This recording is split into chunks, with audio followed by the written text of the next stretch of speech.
Right now, commendation and condemnation. Strong responses from Senator Ted Cruz and North Texas Congressman Marc Veasey on two rulings by the U.S. Supreme Court on the use of race when drawing congressional districts and redistricting.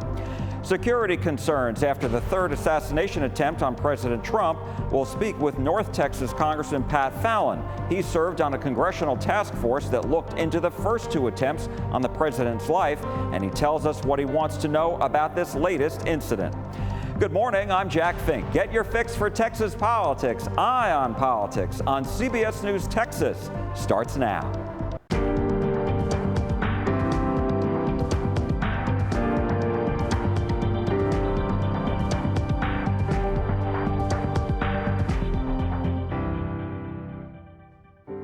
Hello and welcome to Eye on Politics, and welcome to the first weekend of May, a busy political month. Municipal elections took place yesterday, and you can find the results at the bottom of your screen.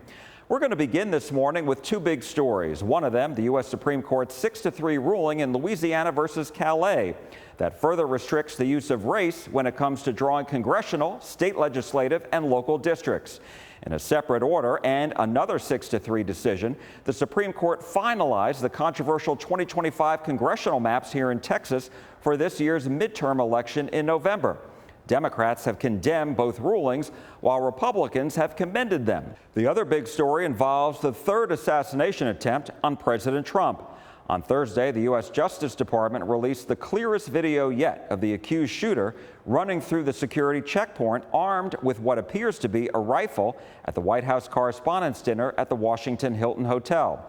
The California man is accused of shooting a Secret Service agent and attempting to assassinate the president who attended the dinner.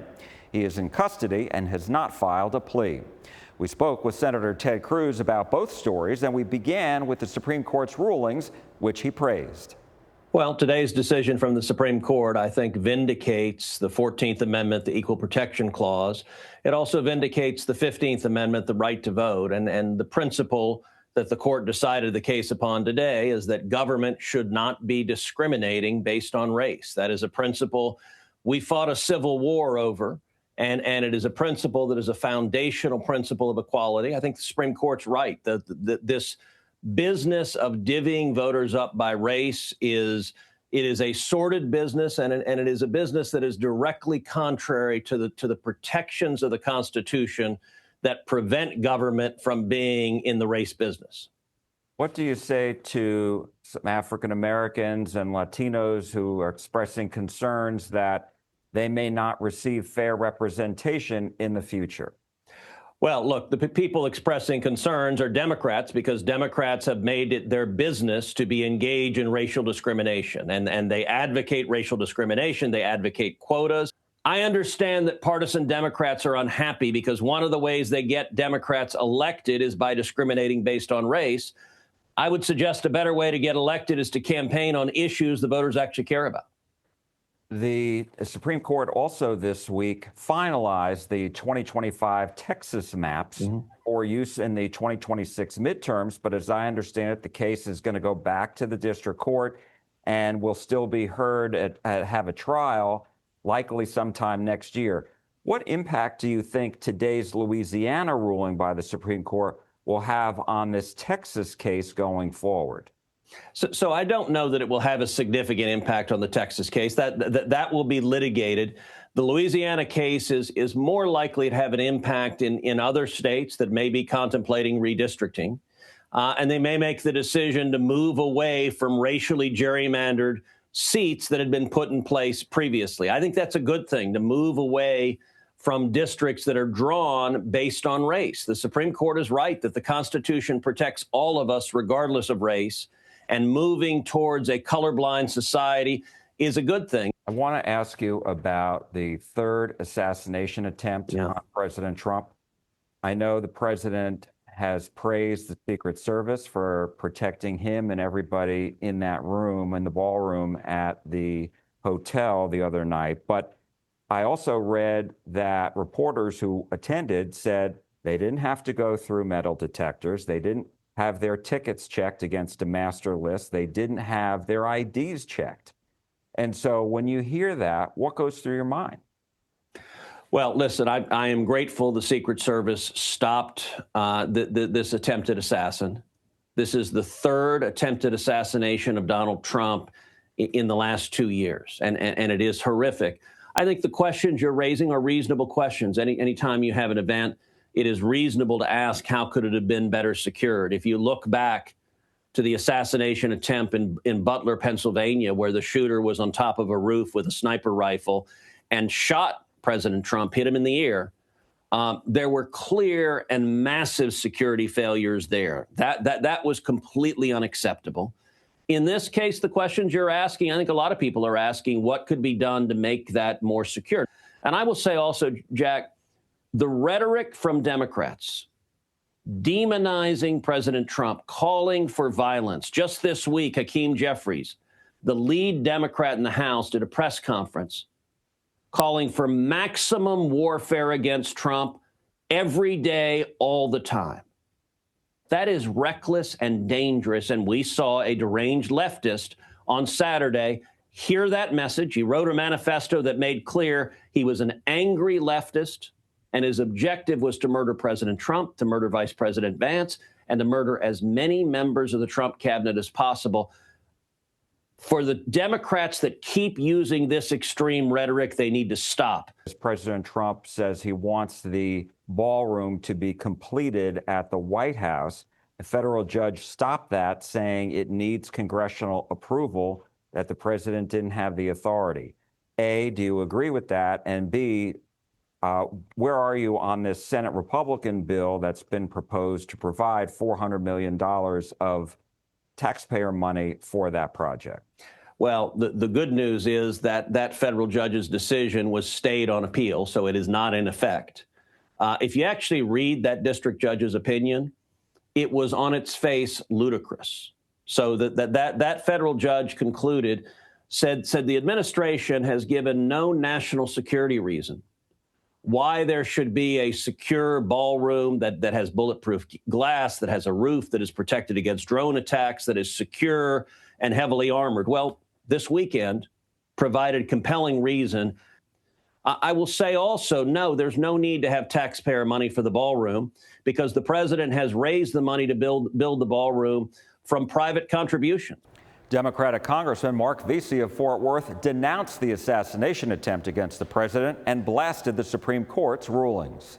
I think it's a very sad day for America. I think it's particularly a sad day for Black Americans in the South. I think that in states that were part of the old Confederacy, like Texas, the impact will be felt here the greatest, not only in congressional seats, but when it comes to state legislative seats, when it comes to county commissioner seats, the way the city council lines are drawn.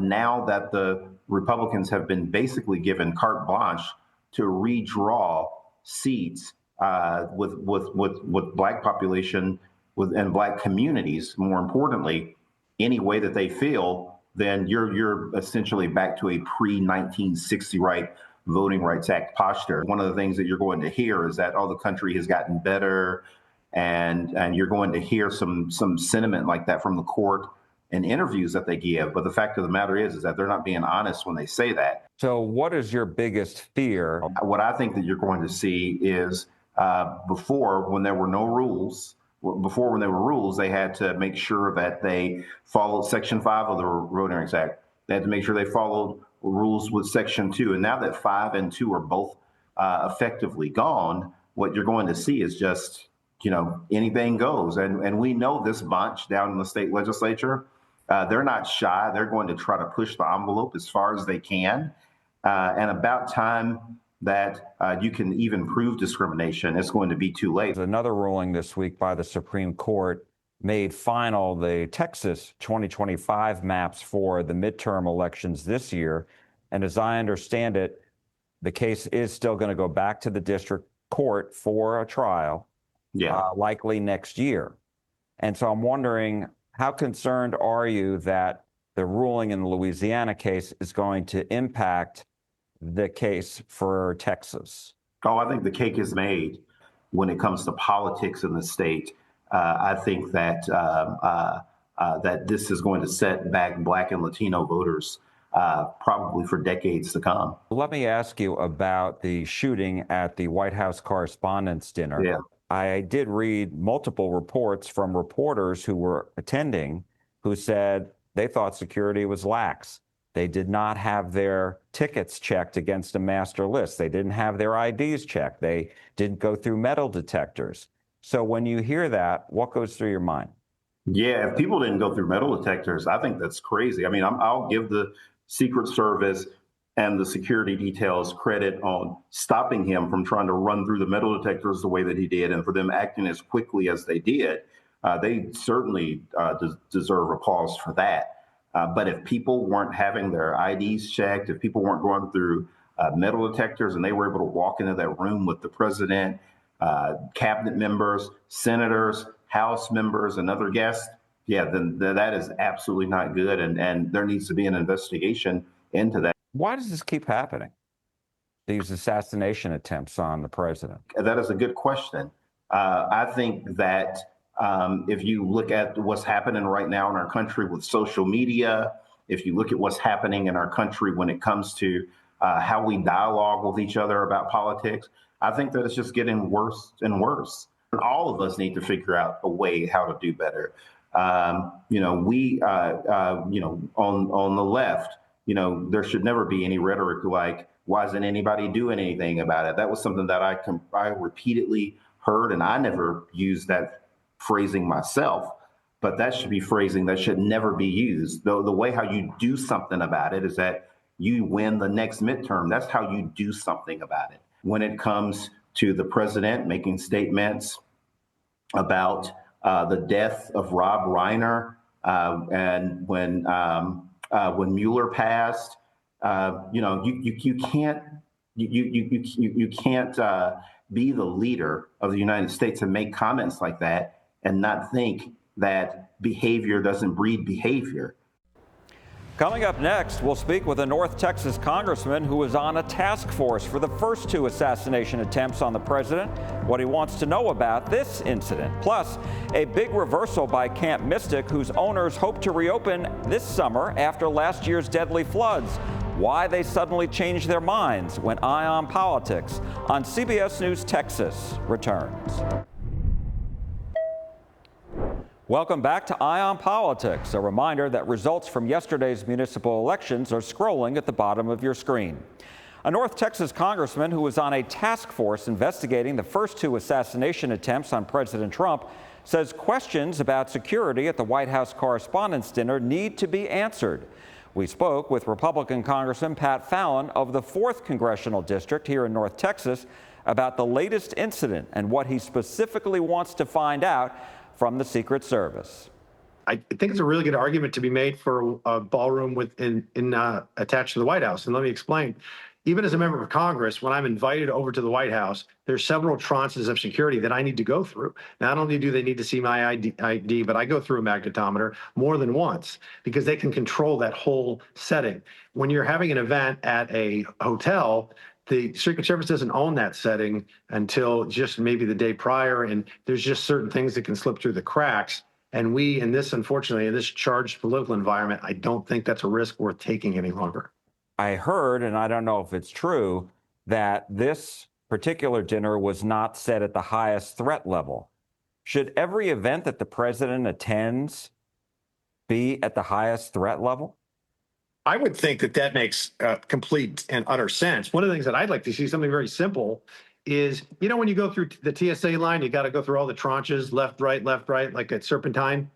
That is something that you're not going to see somebody sprint through that like this villain did. He just sprinted through the first breach of security. There's always going to be an outer perimeter, and that's where things are most dangerous before people go through magnetometers. But we saw the fundamental breakdowns of the Secret Service, and when I served on the task force, the assassination task force, after Butler, and then we saw even more breakdowns 2 weeks later, in Florida, where they have to be successful every single time. And unfortunately, a bad guy only needs to get lucky and succeed once. So you need redundancies built into the system. And you also need to embrace technology. These are things that the old Secret Service was not doing under the leadership of Director Curran. He has assured me that they are doing those things.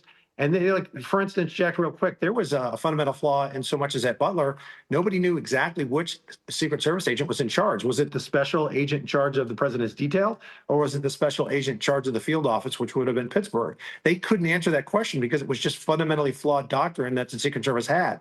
They need to fix those things going forward, or unfortunately, we're going to have another incident like this that could end in tragedy. You sat on the task force that oversaw an investigation into the Secret Service and what happened in the first two assassination attempts. And I'm wondering, when you are getting your briefing, what are you going to be looking for? And were there any recommendations that were made by your committee that have not been enacted? That's a great point to make. And it's one of the questions I will ask the director was, number one, who was the agent in charge of that venue?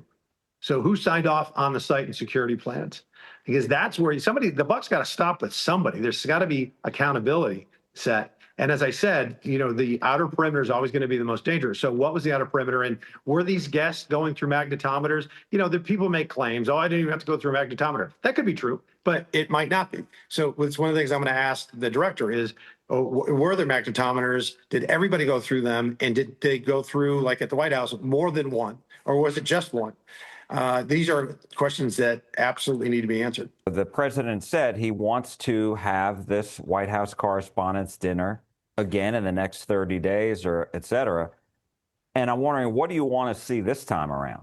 Well, this is what I'm going to suggest to the director is make sure if you have more than one point of entry, and you might have to do that for logistics reasons, fine, but make sure that that line progresses steadily but controlled, so nobody can breach a perimeter like he breached. I would recommend probably going through more than one magnetometer, making sure the principal, the president, and his cabinet aren't there until the folks have been vetted, and they can always arrive a little later. You can just tell the folks, hey, program's going to start at 6. You have to be in your seats by 5, something along those lines.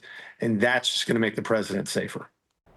Now to a major change by Camp Mystic, the Central Texas summer camp where 25 girls and 2 counselors were swept away by the horrific floods on July 4th. The camp's director suddenly withdrew their application to reopen this summer after an uproar by some of their campers' families and state lawmakers during 2 days of hearings at the Texas Capitol. There was a tearful apology by Edward Eastland, whose family runs the camp, to the families of the campers. The Eastlands had hoped to welcome back 850 campers this summer on one of their campuses that was on higher ground. But last month, the state found 22 deficiencies with the camp's application, including their evacuation plan, which they were going to have to correct. Parents and state lawmakers who didn't want Camp Mystic to open pushed back hard. I'm asking this committee, please, to act. Do not let this camp reopen on the schedule and on the terms set by the people who failed our daughters. So we can keep going around this circle and we can keep chasing this tail. Y'all were not ready to handle kids. A statement from Camp Mystic says in part, quote, "This decision is intended to remove any doubt that Camp Mystic has heard the concerns expressed by grieving families, members of the Texas House and Senate investigating committees, and citizens across our state. Respect for those voices requires that we now step back." Lieutenant Governor Dan Patrick, who repeatedly emphasized the camp should not reopen this summer, praised their decision. The camp said it is still cooperating with the ongoing investigations, and Governor Abbott said results from the Texas Rangers investigation will be made public as soon as possible. Coming up, Jasmine Crockett reveals her plans after she leaves Congress. That's next on Eye on Politics. The Pentagon estimates the cost of the war against Iran is about $25 billion so far. Top military officials testified before Congress last week. Sarah Jenkins has the brief. Defense Secretary Pete Hegseth appeared before the House Armed Services Committee to defend the Pentagon's $1.5 trillion budget request and answer questions about U.S. military strategy. Lawmakers focused heavily on the war in Iran and concerns over strained munitions stockpiles as the U.S. works to ramp up production of critical weapons systems. Democrats challenged the administration's strategy, arguing the recent claims that Iran had agreed to major concessions, quote, have not been borne out, and wish fulfillment is not really a strategy. Hegseth criticized lawmakers for what he called defeatist rhetoric and defended the early stages of the conflict, saying the U.S. is in an existential fight for national security. Still, some senators allege that $25 billion is likely an underestimate when factoring in troop deployments and broader war expenses. For The Brief, I'm Sarah Jenkins. Thank you, Sarah. Democratic Congresswoman Jasmine Crockett of Dallas has revealed her plans after she leaves office at the end of the year. She is starting a leadership PAC called FIRE, Fuel Individual Rights Everywhere, and will be supporting candidates across the country. Crockett lost to State Representative James Tallarico in the Democratic primary for U.S. Senate in March. And remember, you can watch all our full interviews from today's show on our CBS Texas YouTube page. Look for the Eye on Politics playlist and hit the subscribe button. That's all for Eye on Politics today. I'm Jack Fink. I am listening, and we are listening to you at CBS News Texas. Thank you so much for watching, and I'll see you again next week. And from all of us here, have a great Sunday.